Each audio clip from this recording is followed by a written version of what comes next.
À tout à l'heure. Nous allons retrouver maintenant notre correspondant permanent en Russie, Dominique Derda, qui va vous parler d'un retour. Retour remarqué d'un personnage que l'Union soviétique connaissait bien, la Russie aussi, bien sûr. Bien qu'il n'ait pas complètement disparu, le personnage en question, on l'appelait le petit père des peuples. Vous voyez de qui je veux parler. Et même, ça fait un bout de temps qu'il est mort, hein, n'est-ce pas, Dominique? Bonjour. Oui, absolument, William. Bonjour, William. Ça fait un bout de temps qu'il est mort. C'était le 5 mars 1953, il y a 63 ans et demi. Et très vite, à l'époque, on a libéré, juste après sa mort, 3 ans après, on a libéré les prisonniers du goulag, réhabilité les victimes des répressions.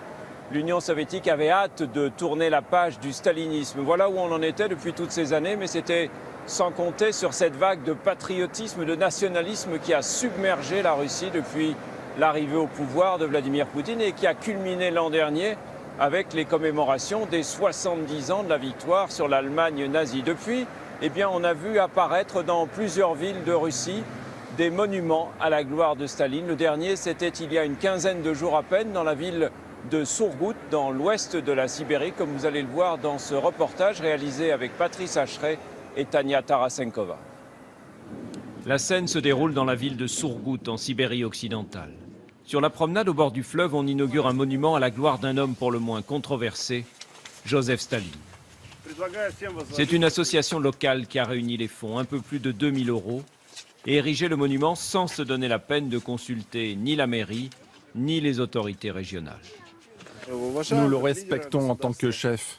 On connaît notre histoire et on sait ce qu'il a fait pour notre pays. C'est pour ça qu'on a décidé d'ériger ce buste de Staline.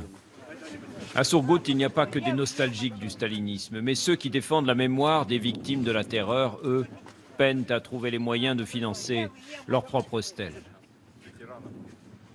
Dans les années 30, près de 30 000 personnes ont été déportées jusqu'ici. Alors comment peut-on ériger ici un monument à Staline? C'est un sacrilège. Ces dernières années, un peu partout à travers la Russie, on a remis Staline sur un piédestal, souvent à l'initiative de militants communistes. À chaque fois, le discours est le même, c'est le commandant en chef de la vaillante armée rouge que l'on honore. Celui qui a vaincu Hitler et l'Allemagne nazie, qui a fait de l'Union soviétique une grande puissance, à l'égal des États-Unis d'Amérique. Mais pas un mot au sujet des millions d'hommes et de femmes qui ont souffert durant ces années de règne. Pas un mot non plus de tous ceux dont Staline a ordonné l'exécution. Comme si cette partie de l'histoire avait été effacée de la mémoire collective. Les preuves pourtant sont là, accessibles à tous, au musée du Goulag, à Moscou.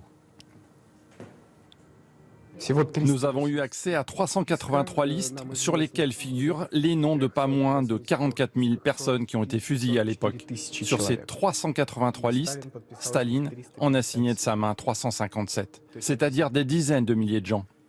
Jamais en Russie on n'a jugé les responsables des crimes commis à l'époque. Mais tous dans ce pays n'ont pas la mémoire courte. À Lipetsk, une caméra de surveillance a saisi cette image. Au milieu de la nuit, une silhouette anonyme est venue jeter à la figure du tyran un pot de peinture. De la peinture rouge, comme le sang de ses innombrables victimes. Bon, on l'a bien compris là, avec votre reportage, Dominique, il s'agit d'initiatives locales. Mais le pouvoir central à Moscou, qu'est-ce qu'on en dit dans l'entourage de Vladimir Poutine, par exemple?